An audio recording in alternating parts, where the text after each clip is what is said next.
السلام علیکم ناظرین، ساحل میڈیا میں خوش آمدید۔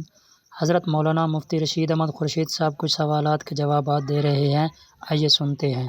یہ ایک صاحب نے سوال کیا ہے، بڑا عجیب سا سوال ہے، شاید غالباً کسی ملحد کی طرف سے سوال ہوگا۔ قرآن کریم میں جو آتا ہے نا وَاعْتَصِمُوا بِحَبْلِ اللَّهِ جَمِيعًا، کہ اللہ کی رسی کو مضبوطی سے تھام لو، تو اس نے لکھا ہے کہ اللہ کی رسی کہاں ہے اور وغیرہ وغیرہ، کوئی عجیب سی بہودہ سی باتیں لکھی ہوئی۔ دیکھیں، بہت ساری چیزیں نا جب بتائی جاتی ہیں، سمجھائی جاتی ہیں، اگر اس کا میں صحیح ایسا جواب دوں جو کسی عقل مند آدمی کو سمجھنا چاہیے، تو آپ کو بھی سمجھ میں آ جائے گا کہ بہت ساری چیزیں تعبیر ہوتی ہیں۔ کسی بھی چیز کو بیان کرنے کے لیے ایک تعبیر اختیار کی جاتی ہے، اور جب ایکسپریشن یا تعبیر کی ہم بات کرتے ہیں تو اس کا لغوی معنی مراد نہیں ہوتا۔ جتنے بھی محاورات ہوتے ہیں، ضرب الامثال ہوتے ہیں، جیسے آپ کسی کو کہتے ہیں نا کہ بھئی اس کو دن میں تارے دکھا دی۔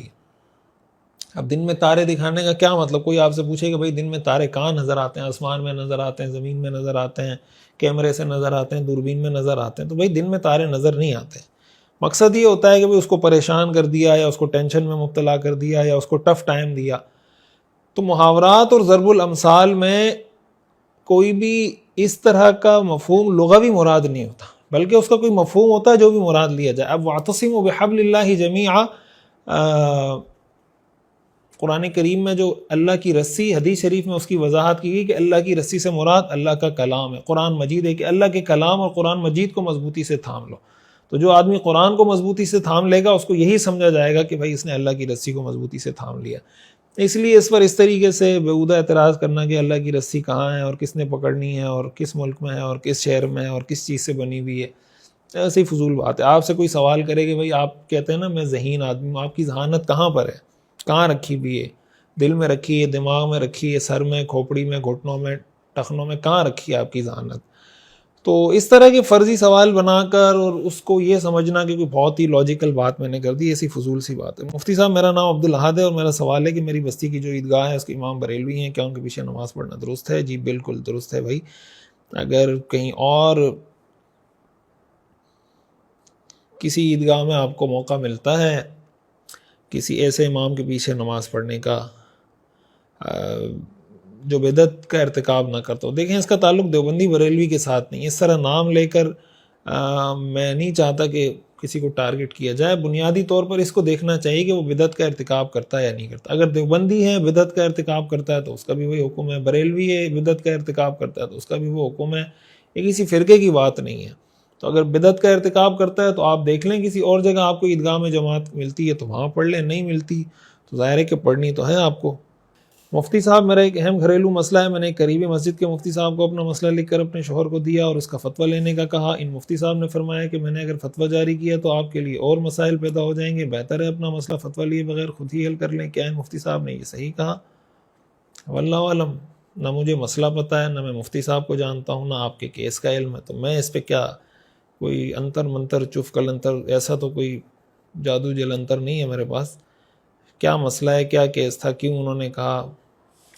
مفتی صاحب، تبلیغی حضرات یہ بتاتے ہیں کہ قرآن مجید کا ایک حرف سیکھنا 100 نفلوں سے بہتر ہے اور دین کا ایک باب سیکھنا 1000 نفلوں سے بہتر ہے۔ دین کے ایک باب سے کیا مراد ہے؟ ذیشان احمد فیصلہ آباد۔ ایک باب سے مراد یہ کہ مثلا آپ نے وضو کے مسائل سیکھ لیے، نماز کے مسائل سیکھ لیے، غسل کے مسائل سیکھ لیے، نکاح کے مسائل سیکھ لیے، روزے کے مسائل سیکھ لیے، تو یہ سمجھیں ایک باب کہلاتا ہے، چیپٹر جس کو ہم کہتے ہیں۔ مفتی صاحب، اگر کسی نے بیت اللہ کے 7 چکر نفلی طواف کی نیت کی اور پھر ایک چکر کے بعد کسی وجہ سے طواف روک دیا تو کیا اس کا گناہ ہوگا اور اس کا کیا کفارہ دینا پڑے گا؟ نہیں بھائی، اگر نفلی طواف 7 چکر کرنا لازم نہیں ہوتا، بس آپ نے شروع کیا، 1 چکر لگائیں، 2 چکر لگائیں، اس کا کوئی کفارہ نہیں ہے۔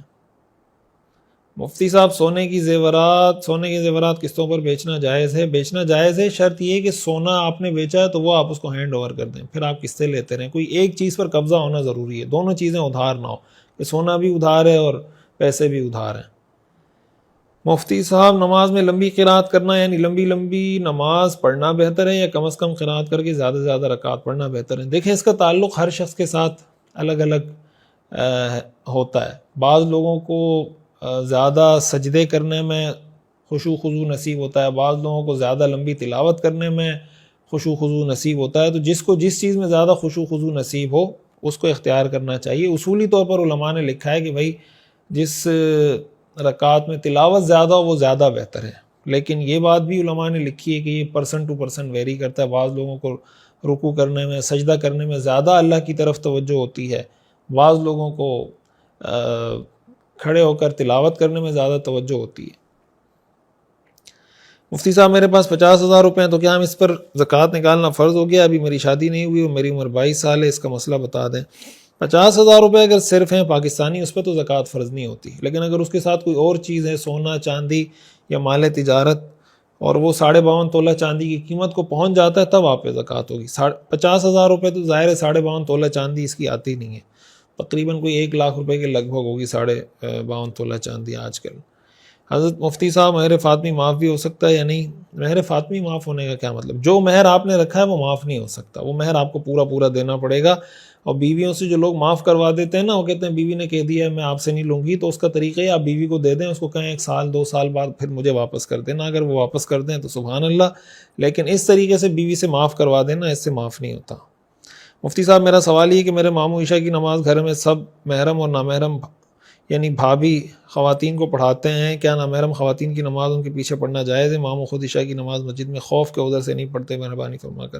دیکھیں اگر واقعی کوئی ایسا عذر ہے جس کی وجہ سے وہ جماعت کے لیے نہیں جاتے, گھر میں جماعت کرواتے ہیں اور پردے کا اہتمام ہوتا ہے, تو اور جس طریقے سے صف بنانی چاہیے اس طریقے سے صف بنا رہے ہیں کہ مردوں کی صف الگ ہو, عورتوں کی پیچھے صف الگ بنائی جائے, تو جماعت ہو سکتی ہے. جی ناظرین, امید ہے آپ کو یہ ویڈیو پسند آئی ہوگی. اگر آپ اس طرح کی مزید ویڈیوز دیکھنا اور سننا چاہتے ہیں تو میرے چینل کو سبسکرائب کریں, میری ویڈیو کو لائک شیئر اور کمنٹ کریں. شکریہ.